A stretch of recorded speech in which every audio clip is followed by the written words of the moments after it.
긴급보육기관에는 그 누리과정의 적용을 받지 않고 그냥 아이들 데리고만 있는데 그쳤어요. 이 누리과정이 정착돼야 될 아주 중요한 시기에 조금 차질이 있을 수 있지 않을까. 개정 누리과정의 중요한 이유는 그 전에 교육과정이랑 비교해서 많은 부분이 바뀌었는데 특히 유아 중심, 놀이 중심으로 일단은 바뀌었습니다. 아니 한 글자라도 더 가르칠 생각을 안 하고 애들이랑 놀고 있겠다고요?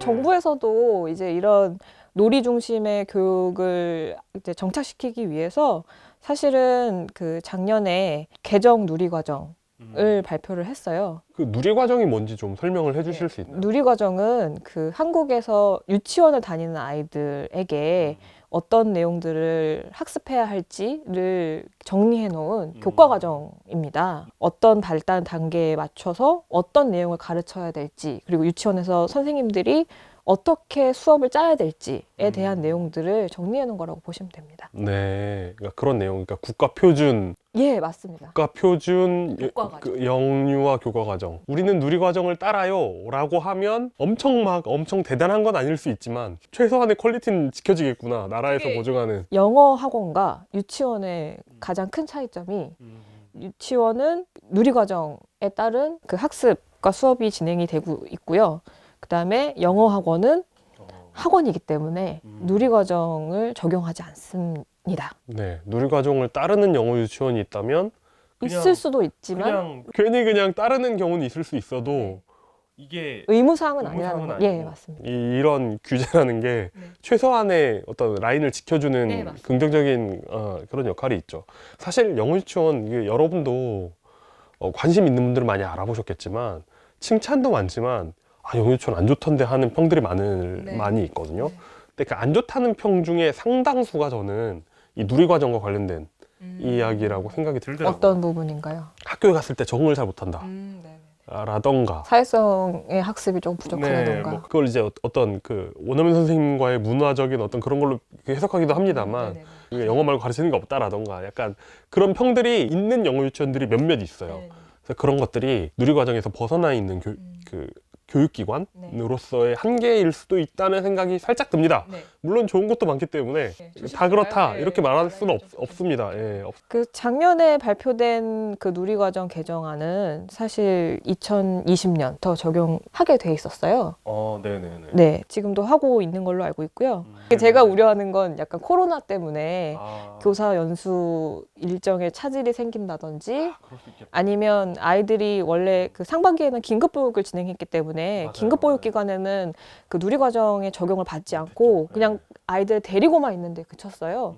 그래서 이 누리과정이 정착돼야 될 아주 중요한 시기에 이게 조금 차질이 있을 수 있지 않을까에 대한 우려가 조금 있었던 였습니다. 네, 왜냐하면 개정 누리과정의 중요한 이유는 그 전에 교육과정이랑 비교해서 되게 많은 부분이 바뀌었는데 특히 유아 중심, 놀이 중심으로 일단은 바뀌었습니다. 유아 중심, 놀이 중심? 예, 그 전에 아니 한 글자라도 더 가르칠 생각을 안 하고 애들이랑 놀고 있겠다고요? 네, 그래서 교사 주도의 활동을 좀 지향하고 지양하고 네, 지향하고 그다음에 유아가 기관에서 충분한 놀이 경험을 경험하고 그다음에 그 놀이 경험 속에서 몰입과 즐거움을 느끼고 자율과 창의성을 증진시키는 전인적인 발달과 행복을 추구할 수 있도록 네.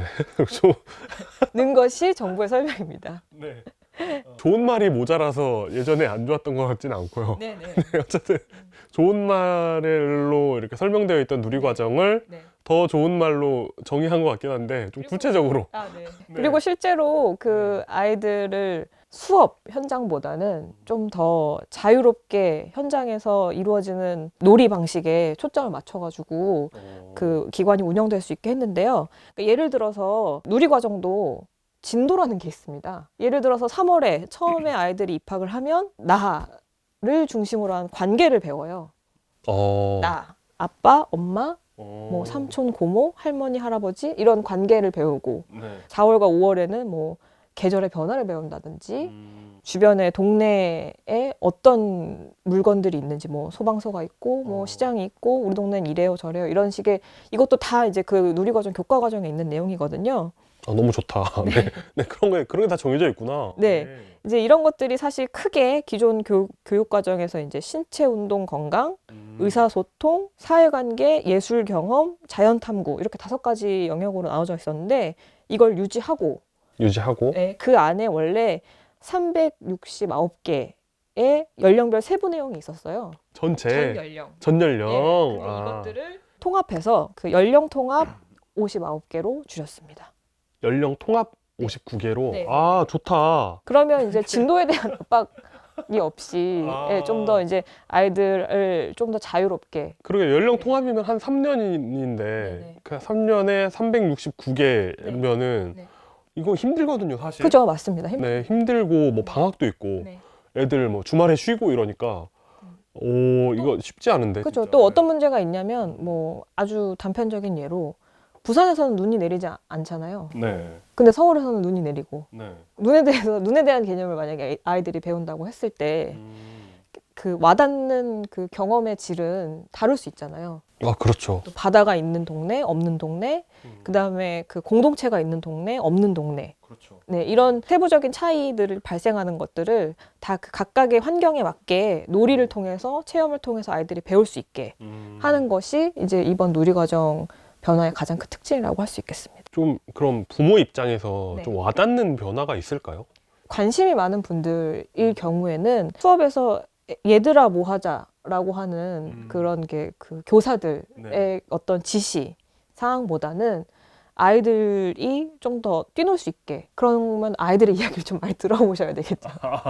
아이들이 느끼는. 네, 아이들이 느끼는 게 가장 큽니다. 부모가 느끼기에는 이제 부모는 이제 어차피 등원시키고 하원시키는 거에서 그렇게 큰 차이를 느끼지 않을 수 있지만 이제 나라 입장에서 선생님들 입장에서 아이들 입장에서는 좀 더 아이들이 이제 선생님을 따라가는 게 아니라 네. 아이들이 의견을 내고 네. 아이들이 하고 싶은 걸 할 수 있는 환경을 만들기 위해서 노력을 하고 있다. 이게 현장에서 어떻게 적용이 될지는 모르겠지만 네.